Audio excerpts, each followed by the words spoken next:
Fatigue excessive, irritabilité, dépression, perte de confiance en soi, blessures physiques, baisse de motivation, baisse de performance, les impacts du surentraînement sont multiples et fort importants. Bonjour à tous, mon nom est Francis Lapointe, je suis doctorant en psychologie et coach en psychologie du sport. Pour cette vidéo, j'ai collaboré avec un athlète en patinage de vitesse. J'ai nommé Antoine Gélina Beaulieu. Antoine a vécu un surentraînement dans le passé et nous en avons discuté ensemble pour faire cette vidéo et une autre vidéo qui sera sur la chaîne d'Antoine. Sa chaîne se nomme AGB Patinage de vitesse. Je vous invite à aller vous abonner à sa chaîne et à vous abonner à ma chaîne. Sur la mienne, vous allez trouver du contenu inspirant, des podcasts, des vlogs et en gros, des informations pour être plus performant et devenir plus fort mentalement. Alors, abonnez-vous, je vous confirme que vous ne serez pas déçus. Comme vous avez pu le voir dans le titre de la vidéo, le sujet d'aujourd'hui, c'est le surentraînement et j'ai collaboré avec Antoine pour parler du sujet. Je vais laisser Antoine se présenter à vous. Antoine, à toi. Salut, moi c'est Antoine Gélina Beaulieu. Je suis principalement un athlète. Je m'entraîne sur l'équipe nationale depuis que j'ai l'âge de 16 ans à peu près, avec un petit break dans le milieu. Sinon, je viens de commencer une chaîne YouTube aussi, donc vraiment comme but de partager des connaissances sur l'apprentissage, sur le fait d'être un athlète, puis pour vraiment permettre au plus de monde possible de savoir c'est quoi s'entraîner comme un athlète, là, soit de niveau national, international, mais même aussi des trucs pour des débutants et tout ça. Antoine a vécu un surentraînement qui a eu des conséquences fort importantes sur sa carrière sportive puisqu'il a dû quitter le patinage de vitesse pendant une période de 4 ans. 4 ans, c'est carrément un cycle olympique. Alors, pendant ces années-là, s'il n'avait pas vécu ce surentraînement-là, il aurait pu s'entraîner, il aurait peut-être pu s'entraîner pour les Olympiques et même participer aux Olympiques. Je vous dis ça pour que vous ayez conscience de l'importance du surentraînement, de l'impact que ça peut avoir. Les répercussions peuvent être graves et à long terme. Sautons dans le vif du sujet. Qu'est-ce que le surentraînement et quels sont les signes avant-coureurs? Le surentraînement, c'est un état de fatigue chronique persistant sur une période d'1 à plusieurs mois malgré une période de récupération prolongée. Ce qui se produit, c'est que la charge d'entraînement de l'athlète va surpasser ce que l'athlète est capable de prendre. Il va y avoir un déséquilibre entre la charge d'entraînement et la récupération. Si tu maintiens ce déséquilibre-là, tu entres en surentraînement, malheureusement. Les principaux indices que tu es en surentraînement, c'est la fatigue persistante et l'incapacité à récupérer malgré des périodes de repos. Afin de bien récupérer, l'athlète va vraiment devoir prendre une pause complète pendant plusieurs semaines, voire plusieurs mois. Je vous ai nommé quelques signes et quelques impacts du surentraînement au tout début de la vidéo en vous parlant de la dépression, de la baisse de motivation, la baisse de performance, mais il y en a d'autres. Diminution inexpliquée de la performance, ça je l'ai nommé. Fatigue persistante, des courbatures qui perdurent, des troubles du sommeil, une altération de l'humeur, des perturbations de l'appétit, de l'agitation et différents autres symptômes physiologiques. C'est plusieurs signaux d'alarme qui peuvent être détectés peut-être avant d'entrer en surentraînement, mais une fois qu'on est en surentraînement, malheureusement, il n'y a pas de miracle au niveau du traitement, ça prend une pause complète. Alors comme je vous le mentionnais, Antoine a vécu cet état de fatigue qu'est le surentraînement et voyons voir les éléments qui ont contribué à cette fatigue pour lui. C'est important de savoir que ces facteurs-là sont propres à lui et qu'il est possible d'entrer en surentraînement via d'autres facteurs. C'est possible qu'il y ait d'autres causes. La première chose qu'il m'a nommée, c'est l'intimidation qu'il a vécue alors qu'il était en début d'adolescence. Antoine, à ce moment-là, se fait intimider par 3-4 jeunes là, à son école secondaire, dont certains athlètes dans le même sport que lui, donc en patinage de vitesse. cette intimidation-là avait un effet motivateur pour lui. Ce qui est pas mal en soi, ce qui pourrait être même positif. Par contre, ça en venait malsain pour lui, dans le sens qu'il voulait tellement prouver à ces gens-là qu'il avait de la valeur, qu'il était bon, et même qu'il était meilleur qu'eux, parce que certains pratiquaient le même sport que lui, donc il l'avait parfois à compétitionner contre ces personnes-là. Donc pour lui, c'était vraiment une motivation à l'entraînement. Je vais donner mon 110% pour leur montrer que je suis capable. Par contre, ça faisait aussi en sorte que venait un moment où il ne reconnaissait pas les signes de fatigue, il en donnait toujours plus et il s'épuisait carrément. Deuxième facteur qui ont contribué à son surentraînement chez Antoine, la culture malsaine dans le sport.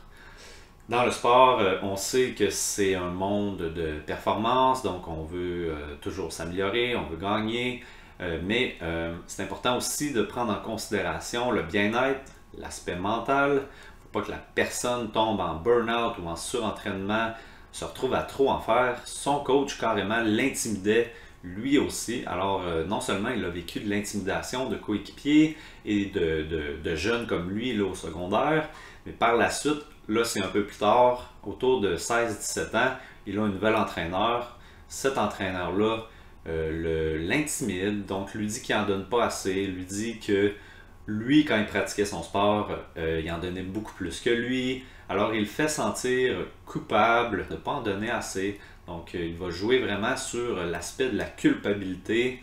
Il va jouer avec les sentiments d'Antoine pour le faire travailler plus. Et Antoine, à ce moment-là, il a vraiment l'impression que son organisation sportive, il n'y a personne qui écoute ses besoins à lui. Alors, à ce moment-là, il voulait prendre des cours au cégep. On essayait de le convaincre de prendre moins de cours. Il parle de ses problèmes avec l'entraîneur, il en parle avec le préparateur mental et ça se retourne contre lui parce que le préparateur mental discute avec l'entraîneur. Donc vraiment, tout le monde dans l'organisation, il a vraiment l'impression que personne ne peut l'aider, personne n'est là pour lui. Alors encore une fois, son bien-être, sa fatigue sont mis de côté, sont pas pris en considération. Troisième élément et dernier que Antoine me mentionne, c'est la présence d'un trouble mental non diagnostiqué. C'est vraiment très spécifique Antoine, ce ne sera pas nécessairement présent en fait chez tous les gens qui vont vivre un surentraînement, mais Antoine avait un trouble cyclotimique non diagnostiqué. Afin de un peu mieux comprendre, là, ça ressemble au trouble bipolaire qu'on connaît là, pour les phases de high, les phases de down, et les fluctuations là, à travers de ça, des gros high, des gros down. Antoine vit ça, mais à un niveau un peu moins grand. Donc le trouble psychotimique, ça va être plus des vagues rapides. Donc il peut être sur un high pendant 2 jours, puis redescendre relativement normal, maintenir ça, et rentrer dans un down peut-être encore quelques jours, puis remonter. Donc ça se passe sur des courts laps de temps, mais c'est ce qui fait que lui, parfois, pendant 2-3 jours, il va s'entraîner pendant des heures, il va trop s'entraîner, il va s'épuiser en fait, puis son corps à un moment donné ne sera plus capable d'en prendre, mais Antoine n'est pas nécessairement à l'affût des signes physiques, donc il s'en rend pas compte. Et là, quand on prend tout ça ensemble, ces 3 choses-là, vraiment, ça a créé un milieu propice au développement du surentraînement, malheureusement. Et voyons voir maintenant qu'est-ce qui aurait pu être fait pour prévenir ça et pour mieux détecter là, les signes avant-coureurs du surentraînement. Tout d'abord, la première chose qui aurait pu être faite, c'est de comprendre les signes et les différences entre fatigue normale, fatigue chronique et surentraînement. Voici ce que Antoine a à dire là-dessus. Il y a différents stades de fatigue dans lesquels, tu sais, en tant qu'athlète, là, déceler les signes, c'est vraiment ça. C'est bon, là, je suis fatigué. Est-ce que c'est normal? Oui, ça fait 3 semaines que je fais un bloc d'entraînement. La semaine prochaine, j'ai une semaine de repos. Je devrais réussir à me reposer. Tu sais, c'est le genre de truc qu'on peut déduire. Puis après ça, bon, là, je suis fatigué depuis 2-3 mois. Est-ce que c'est de la fatigue chronique? Est-ce que c'est dangereux? Oui. Est-ce que je devrais prendre un break plus de 1 à 2 semaines? Tu sais? Puis après ça, ben, c'est comme réussir à fluctuer dans ces stades-là de fatigue. Comme athlète, je pense que c'est important. Un autre truc, se recentrer sur ses motivations intrinsèques. La motivation intrinsèque, c'est de pratiquer son sport pour le plaisir, pour le bien-être, pour le développement, dans un souci d'accomplissement aussi, peut-être vraiment un objectif à long terme que tu souhaites atteindre, puis tu as des raisons très solides. Ton pourquoi, en fait, va être défini. Tu vas savoir pourquoi tu pratiques ton sport. Si tu as une motivation intrinsèque, tu vas vouloir t'améliorer, tu vas aimer le processus. Et même si tu as des journées plus difficiles, ben c'est pas grave parce que tu aimes ce que tu fais, tu aimes autant l'entraînement que le fait de gagner une compétition. Donc tu le fais pas seulement pour gagner, tu le fais parce que tu aimes ça, tu aimes le processus. Et la motivation extrinsèque qui est un peu moins bonne en fait qu'on dit en psychologie, parce que tu vas le faire pour les autres, tu vas le faire peut-être pour ton entraîneur, pour tes parents, comme dans le cas d'Antoine, qui le faisait pour son entraîneur, qui le faisait pour montrer à ses intimidateurs qu'il était capable. Tu vas aussi faire ton sport pour remporter. Donc, aussitôt que tu as une défaite ou que ton ego va être touché, si ta motivation est extrinsèque seulement, ça va être extrêmement difficile de continuer là-dedans parce que tu le fais juste pour ça. Ce type de motivation ne sera pas suffisant pour te permettre de continuer, ou ça va être plus difficile de continuer quand tu vas rencontrer vraiment de l'adversité ou des grosses embûches. De vraiment vivre dans l'entraînement, dans toutes les petites spécificités que ça peut apporter. Je pense que de m'être recentré là-dessus à ce moment-là, ça aurait été bénéfique pour moi, même si j'aurais passé à travers un épisode de fatigue. Mais j'aurais pu m'en sortir peut-être parce que mes motivations n'auraient pas été au niveau de la performance ou d'en faire plus que l'autre ou de montrer à tel quel que je ne suis pas un ci ou je ne suis pas un ça. Donc. Et finalement, un autre élément qui aurait pu aider Antoine pour ne pas entrer en phase de surentraînement, ça aurait été d'avoir quelqu'un à qui parler. Comme ça a été le cas avec Antoine, ben, parfois l'organisation sportive au complet, il n'y a personne à qui tu peux faire confiance. Donc l'environnement sportif est malsain, si on peut dire. Par contre, la plupart du temps ou en général, il y a quelqu'un à qui tu peux aller parler. Si tu as un entraîneur que tu penses qui n'est pas correct avec toi, essaie d'aller dans les hautes sphères de l'organisation. Peu importe, va au-dessus de l'entraîneur, le directeur général ou le propriétaire ou le président de l'organisation. Et si ça, c'est pas possible, comme Antoine, ben il y a des ressources quand même qui existent, notamment l'organisme Sportaide, qui peuvent te fournir des ressources ou appeler, à qui parler, peuvent aussi t'accompagner, peuvent t'écouter. Sinon, il y a aussi un autre organisme qui est le Centre canadien de la santé mentale et du sport. Il est situé à Ottawa, mais je crois qu'ils offrent des rencontres psychologiques là, à distance. Vous pouvez aller voir leur site internet là, pour tous les détails. Sinon, d'autres moyens que Antoine n'a pas nécessairement mentionné là, durant notre discussion, pour prévenir la fatigue et le surentraînement, c'est de bien planifier ses périodes d'entraînement et surtout de bien planifier ses périodes de repos. C'est important de le faire de façon régulière, là, de prévoir d'avance quand est-ce que tu vas t'entraîner, quand est-ce que tu vas te reposer. On pense souvent que pour performer, c'est seulement de toujours en donner plus, toujours en faire plus, donner son 110%.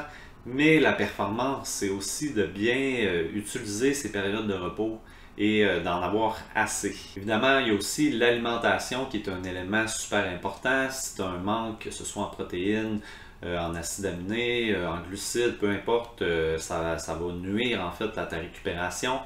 Je ne suis pas spécialiste dans le domaine, mais je t'invite à consulter un ou une nutritionniste qui pourrait t'aider dans ce domaine-là. Sinon, évidemment, le corps va envoyer quelques signaux comme quoi tu es fatigué avant que tu sois trop fatigué. Donc, c'est important d'être à l'écoute de son corps, d'être à l'écoute aussi de son mental. Au niveau de ton corps, c'est important d'écouter, est-ce que j'ai plus de courbatures dernièrement?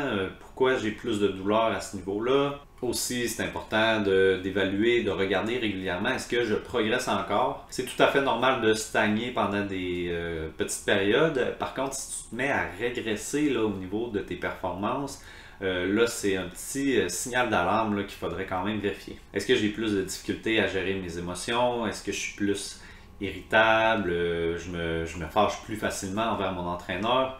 Donc, c'est important d'évaluer, de gérer ça de façon régulière, de se dire, OK, petit check-up de comment je me sens aujourd'hui, physiquement, émotionnellement mentalement. Alors dans le cas d'Antoine, ben, son surentraînement lui a quand même coûté 4 ans de sa carrière sportive, ce qui est énorme en fait. Là. Les carrières sportives sont déjà assez courtes comme ça.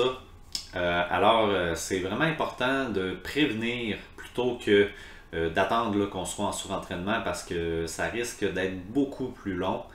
Et en résumé, qu'est-ce que je dois faire pour prévenir un surentraînement? Une bonne planification de vos entraînements et de vos périodes de repos. Entourez-vous de gens de confiance dans la mesure du possible, évidemment. Si vous croyez que votre entraîneur vous fait de la violence, vous malmène, vous intimide, faites appel à Sport-Aide ou parlez-en à des gens autour de vous, des coéquipiers, des parents ou des amis qui vont pouvoir peut-être vous diriger vers des ressources adéquates. Trouvez votre source de motivation intrinsèque, votre pourquoi. Pourquoi vous aimez tant le sport que vous faites? Pourquoi vous avez choisi ce sport-là? Et si vous vous sentez fatigué, parlez-en autour de vous pour voir si cette fatigue-là est normale, si vous êtes en état de fatigue chronique ou en surentraînement. Donc, si vous faites confiance à votre entraîneur, vérifiez ça avec lui. Sinon, au niveau des professionnels qui entourent le milieu sportif, que ce soit médecin, kinésiologue, préparateur physique, donc vous pouvez aussi aller chercher des informations auprès de ces personnes-là. Et comme on dit, mieux vaut prévenir que guérir.